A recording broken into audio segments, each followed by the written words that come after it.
എല്ലാവർക്കും മറ്റൊരു എപ്പിസോഡിലേക്ക് സ്വാഗതം. ഈ സമയം ബാലചന്ദ്രനെ കാണാനായി കൃഷ്ണമോൾ ഐസിയുവിലെത്തിയിരിക്കുകയാണ്. അച്ഛനെ കണ്ടപാടെ കരയുന്ന കൃഷ്ണമോളെ അരികിൽ വിളിച്ചിരുത്തുകയാണ് ബാലൻ. ശേഷം ബാലൻ കൃഷ്ണമോളോടായി പറയുന്നു, മോള് വിഷമിക്കുകയൊന്നും വേണ്ട, അച്ഛനിപ്പോൾ കുഴപ്പമൊന്നുമില്ല, സങ്കടപ്പെടണ്ട, ഞാൻ എണ്ണീറ്റ് വരുമെന്ന് കൃഷ്ണയ്ക്ക് ഉറപ്പ് കൊടുക്കുന്നു. ദേ ഇപ്പം തന്നെ ഞാൻ ഓക്കെ ആയി. കൃഷ്ണ ഇപ്പോൾ ബാലനോടായി ചോദിക്കുന്നു, അച്ഛൻ എന്താ പറ്റിയത്? അച്ഛൻ എവിടെ പോയതായിരുന്നു? എന്നാൽ ഇത് കേൾക്കുന്ന ബാലനാകട്ടെ അതൊന്നും എന്നെ ഓർമ്മിപ്പിക്കല്, എന്നാലും എന്നെ കാണാൻ വന്നല്ലോ എൻ്റെ മോള്. കൃഷ്ണ ഇപ്പോൾ ബാലനോടായി ചോദിക്കുന്നു, അലിന ചേച്ചിയാണോ അച്ഛൻ ഇവിടെ കൊണ്ടുവന്നത്? മറുപടിയായി ബാലൻ, അതെ, പക്ഷെ അതും വലിയൊരു തെറ്റായിപ്പോയി. കൃഷ്ണ ബാലനോട്, അമ്മയ്ക്ക് അച്ഛനെ കാണണമെന്നുണ്ടായിരുന്നു, പക്ഷേ നഴ്സ് സമ്മതിച്ചില്ല, അച്ഛൻ കാണണ്ടാന്ന് വല്ലതും പറഞ്ഞോ? മറുപടിയായി ബാലൻ, മോളെ അച്ഛനിപ്പോൾ ടെൻഷനൊന്നും പാടില്ല, ഡോക്ടർ പ്രത്യേകം പറഞ്ഞിട്ടുള്ളതാ, ടെൻഷനൊന്നും അടിക്കരുത്, സന്തോഷം മാത്രമേ പാടുള്ളൂ എന്ന്. മോള് വന്നത് എനിക്ക് സന്തോഷമായി. അമ്മയ്ക്ക് സങ്കടമായിപ്പോയെന്ന് വീണ്ടും കൃഷ്ണ പറയുമ്പോൾ ബാലൻ്റെ കയ്യിൽ പിടിച്ചിരുന്ന കൃഷ്ണയുടെ കൈകൾ തട്ടിമാറ്റിക്കൊണ്ട് ബാലൻ ദേഷ്യപ്പെടുന്നു. നിൻ്റെ അമ്മയുടെ സങ്കടം തീർക്കണമെങ്കിൽ ഇങ്ങോട്ട് വിളിക്ക്, വന്ന് കാണട്ടെ എൻ്റെ ഈ കിടപ്പ് എന്നും പറഞ്ഞ് ബെഡിൽ നിന്ന് എഴുന്നേറ്റ് തൻ്റെ മേലൊട്ടിച്ചിരിക്കുന്ന എല്ലാ വയറുകളും ഊരി മാറ്റുകയാണ് ബാലൻ. പെട്ടെന്നുണ്ടായ ബാലചന്ദ്രൻ്റെ പ്രകടനം കണ്ട് ആകെ പേടിച്ചു നിൽക്കുകയാണ് കൃഷ്ണമോൾ. അച്ഛാ, ഞാൻ വെറുതെ പറഞ്ഞതാ, അച്ഛൻ കാണണ്ട. ഈ സമയം നാട്ടിലേക്ക് തിരിച്ചെത്തിയിരിക്കുകയാണ് മാലതിയും ഗംഗാധരനും. അവർ കാറിൽ ഡ്രൈവ് ചെയ്ത് വന്നുകൊണ്ടിരിക്കുകയാണ്. മാലതി ഗംഗേട്ടനോടായി പറയുന്നു, ഇത്രയും ദൂരം ഡ്രൈവ് ചെയ്യുമ്പോഴത്തേന് തനിയെ വരണ്ടായിരുന്നു, ഒരു ഡ്രൈവറിനെ കൂടി കൊണ്ടുവന്നാൽ മതിയായിരുന്നു. മറുപടിയായി ഗംഗേട്ടൻ, നമ്മളൊരു ഡ്രൈവറിനെയൊക്കെ കൊണ്ടുവന്നാൽ നമ്മളുടെ പ്രൈവസി അങ്ങ് പോകും, മാത്രമല്ല നമ്മൾക്കിപ്പോൾ എത്ര ദിവസം കൊല്ലപ്പള്ളിയിൽ തങ്ങേണ്ടി വരുമെന്നും അറിയത്തില്ലല്ലോ. ഇത് കേൾക്കുന്ന മാലതി, നമ്മൾ നേരെ കൊല്ലപ്പള്ളിയിലേക്കാണോ അതോ ഹോസ്പിറ്റലിലേക്കാണോ? കേൾക്കുന്ന ഗംഗേട്ടൻ, നമ്മളിപ്പോൾ ഹോസ്പിറ്റലിലേക്ക് പോവുകയാണെങ്കിൽ ബാലചന്ദ്രൻ്റെ മൂഡ് എങ്ങനെയായിരിക്കുമെന്ന് പറയാൻ പറ്റത്തില്ല, അയാൾ വല്ലോ മോശമായിട്ട് ബിഹേവ് ചെയ്താൽ അത് നമുക്ക് തന്നെ കുറച്ചിലാകും, അതുകൊണ്ട് നമുക്ക് ആദ്യം കടപ്പാട്ടൂരിലേക്ക് പോകാം. ഇത് കേൾക്കുന്ന മാലതി, അതിന് വൈജ ഹോസ്പിറ്റലിലല്ലേ? അത് സാരമില്ല, നമുക്ക് കടപ്പാട്ടൂർ ചെന്നിട്ട് അവളെ വിളിക്കാം, എന്നിട്ട് അവിടുത്തെ സ്ഥിതിഗതികളെല്ലാം വിലയിരുത്തി പഠിക്കാം.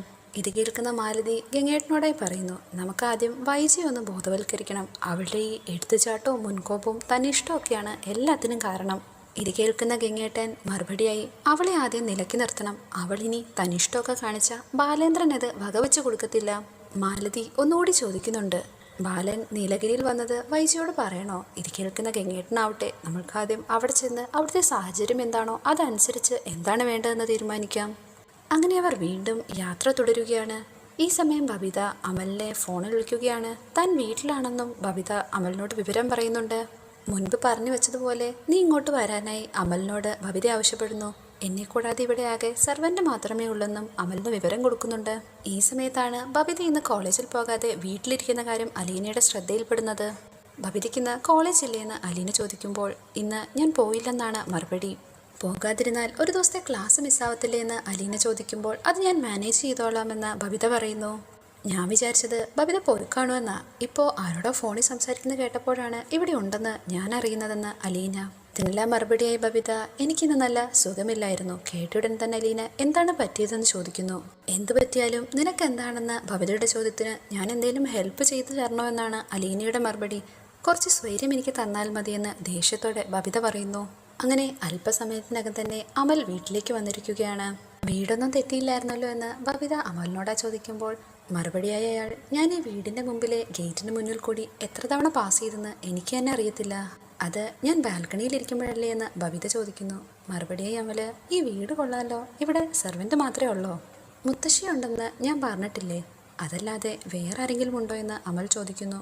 ഈ സമയത്ത് തന്നെ അങ്ങോട്ടേക്ക് വരികയാണ് അലീന. അലീനയെ കണ്ടപാടെ ബബിത, ദാ വരുന്നുണ്ട് സ്പൈ. അലീന തങ്ങളെ കണ്ടു എന്നുള്ള വിവരം മാറ്റാനായി അമൽ ചോദിക്കുന്നു, അച്ഛനിപ്പോൾ എങ്ങനെയുണ്ട്? ഹോസ്പിറ്റലാണെന്നാണ് ബബിതയുടെ മറുപടി. അയാൾ വീണ്ടും ചോദിക്കുന്നു, പെട്ടെന്ന് ഇങ്ങനൊരു അറ്റാക്ക് വരാൻ എന്താണ് കാരണം? ബബിതയുടെ അച്ഛൻ നല്ല സ്ട്രോങ് അല്ലേ? ഇതെല്ലാം കേട്ടുകൊണ്ട് നിന്ന് അലീന, ബബിതേ ഇതാരാണെന്ന് ചോദിക്കുന്നു. എൻ്റെ ഫ്രണ്ടാണെന്നാണ് ബബിതയുടെ മറുപടി. ഫ്രണ്ടിനെ കാണാൻ വേണ്ടിയാണോ ഇന്ന് ക്ലാസ് കട്ട് ചെയ്തതെന്ന് അലീന ചോദിക്കുന്നു. ഇത് കേട്ട പാടെ ബബിത, അത് ചോദിക്കാനായിട്ട് നീ ആരാണ്? നീ ഇവിടെ നിന്ന് പോടിയെന്ന് അലീനയോട് പറയുന്നു. ദേശത്തോട് അലീന ബബിതയോടായി, ഇതുപോലെ തന്നെയാ അന്ന് രോഹിത് മുരുത്തിയെ വിളിച്ചോണ്ട് വന്നത്. നീ പോയി അച്ഛനെ വിളിച്ച് ഈ കാര്യം പറഞ്ഞോ? അമ്മയോടും കൂടി പറഞ്ഞോ? സ്പൈ വർക്കാണല്ലോ നിന്റെ മെയിൻ ജോലി. ഇത് കേട്ട പാടെ ദേഷ്യത്തോടുകൂടി അലീന മുത്തശ്ശിയുടെ മുറിയിലേക്ക് പോകുന്നു. ഇതെല്ലാം കണ്ടുകൊണ്ടിരിക്കുന്ന അമൽ എന്തെങ്കിലും കുഴപ്പമുണ്ടോ എന്ന് ബബിതയോട് ചോദിക്കുന്നു. നീ അല്ലെങ്കിലും എന്തിനിങ്ങനെ ദേഷ്യപ്പെടാൻ പോയത്? അവൾ ചോദിച്ചപ്പോൾ ജസ്റ്റ് അങ്ങ് ഇഗ്നോർ ചെയ്താൽ പോരായിരുന്നു എന്നാണ് അമൽ ബബിതയോട് പറയുന്നത്. ഇത് കേൾക്കുന്ന ബബിതയാകട്ടെ അല്ലെങ്കിലും അവൾക്കിതൊക്കെ ചോദിക്കേണ്ട ആവശ്യം എന്താണെന്ന് അമലിനോട്. താൻ പറഞ്ഞിട്ടും ബബിത യാതൊന്നും വകവെക്കുന്നില്ലെന്ന് കണ്ട അലീന നേരെ ചെന്ന് കാര്യങ്ങളെല്ലാം മുത്തശ്ശിയോട് പറയുന്നു. എന്താ പറ്റിയതെന്ന് മുത്തശ്ശി വിവരം തിരക്കുന്നു. ബബിത ഒരു ചെറുക്കനെ വിളിച്ചുകൊണ്ട് വന്നിട്ടുണ്ടെന്നാണ് അലീന പറയുന്നത്. ഇത് കേൾക്കുന്ന മുത്തശ്ശി, ചെറുക്കനോ? അവളുടെ ഫ്രണ്ടാണെന്നാ പറഞ്ഞത്. അച്ഛനും അമ്മയൊന്നും ഇല്ലാത്തപ്പോഴാണോ ഇങ്ങനെ ഫ്രണ്ടിനെ വിളിച്ചോണ്ട് വരുന്നത്? സമയം മുത്തശ്ശി അലീനയോടാകട്ടെ, നീ അവളെ ഇങ്ങോട്ട് വിളിച്ചേ. ഞാൻ വിളിച്ചാ അവളൊന്നും വരത്തില്ല മുത്തശ്ശിയെന്ന് അലീന പറയുമ്പോൾ, ഞാൻ വിളിക്കുന്നെന്ന് നീ പോയി പറയാവളോട്. മടിച്ചു നിൽക്കുന്ന അലീനയോട്, ചെല്ലു കുഞ്ഞെ, പോയി അവളെങ്കിൽ വിളിച്ചോണ്ട് പോവാം. അങ്ങനെ അലീന നേരെ ചെന്ന് മുത്തശ്ശി വിളിക്കുന്ന വിവരം ബബിതയെ അറിയിക്കുന്നു.